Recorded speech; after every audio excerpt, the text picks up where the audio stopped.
آگ ہے جس کے سامنے انہیں صبح و شام پیش کیا جاتا ہے، اور جس دن قیامت قائم ہوگی اس دن حکم ہوگا کہ فرعون کے لوگوں کو سخت عذاب میں داخل کر دو۔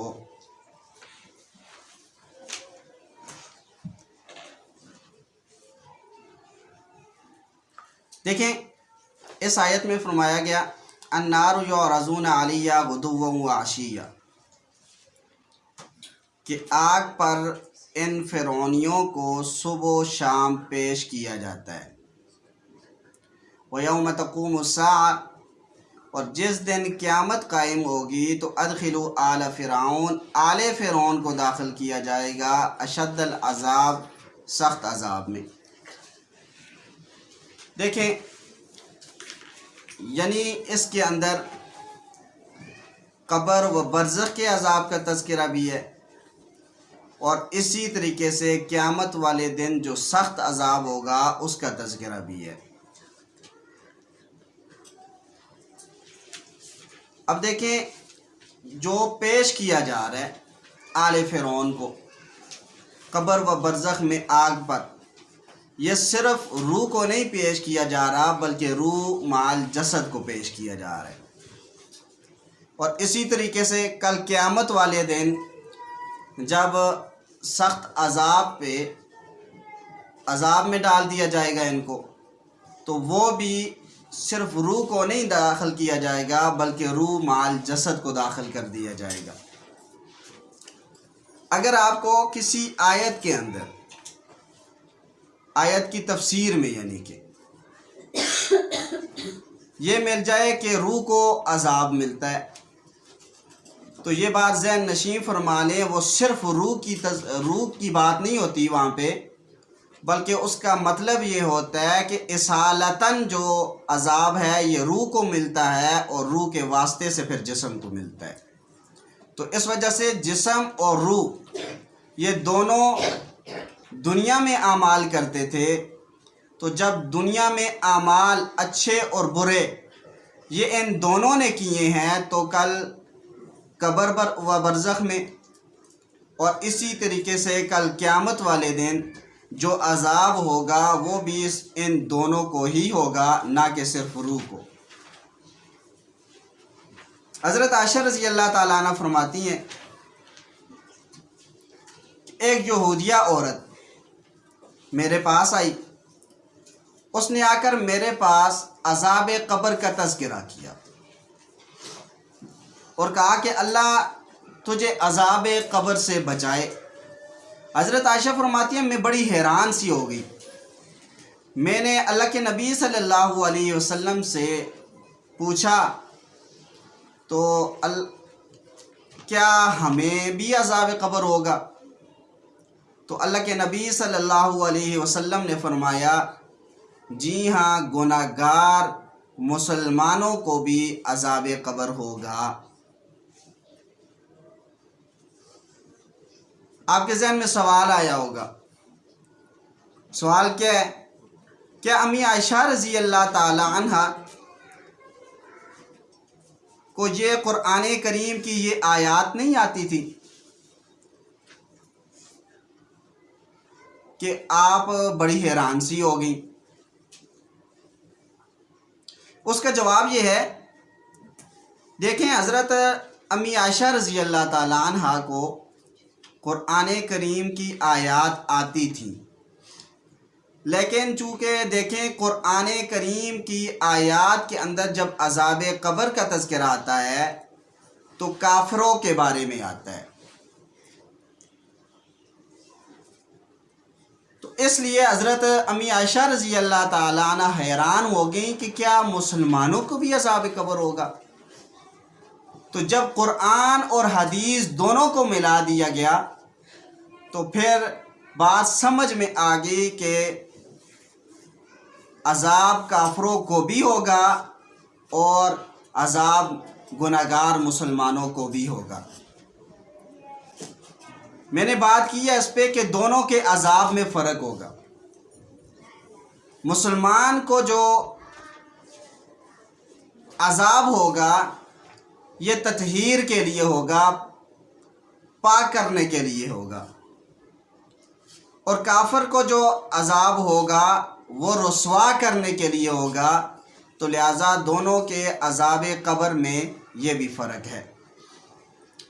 اسی طریقے سے میں نے یہ بات بھی آپ کے سامنے عرض کی تھی کہ اگر کوئی شخص ایسا ہے اسے قبر نہیں ملی، یہ دنیا کی قبر جہاں پہ انسان کو دفن کیا جاتا ہے، اسے کسی جانور نے کھا لیا ہے، تو اب اس شخص کی قبر جو ہے وہی جانور ہوگا اور اسی کا پیٹ ہوگا۔ پھر میں نے اس پہ یہ بھی بات کی تھی، اگر اس کو عذاب ہوتا ہے تو وہ جانور محسوس کیوں نہیں کرتا؟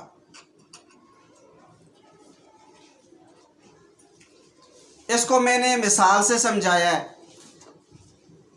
مثلا کسی شخص کے پیٹ میں کیڑے پڑ جاتے ہیں، ڈاکٹر کے پاس جاتا ہے، ڈاکٹر اسے دوائی دیتا ہے جو کہ کیڑوں کے لیے زہر ہوتی ہے۔ اب وہ اسے پیتا ہے تو کیڑوں کو عذاب ہوتا ہے، تکلیف ہوتی ہے، حتیٰ کہ وہ کیڑے مر جاتے ہیں، لیکن انسان کو پتہ نہیں ہوتا۔ اس کی وجہ یہ ہے وہ جو دوائی تھی وہ کیڑوں کے لیے عذاب کا سبب تھی، کیڑوں کو مارنے کے لیے تھی، تو اس کی وجہ سے انسان کو پتہ نہیں چلا۔ تو بالکل اسی طریقے سے عذاب اس شخص کو بھی ہوگا جس کو کوئی درندہ کھا گیا ہے۔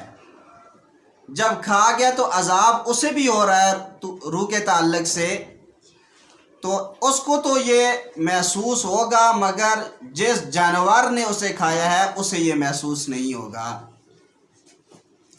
تو اس وجہ سے عذاب قبر کے بارے میں نے آپ کے سامنے یہ بات رکھی تھی، 70 قرآن کریم کی آیات سے یہ مسئلہ ثابت ہے۔ تو اس وجہ سے عذاب قبر یہ برحق ہے۔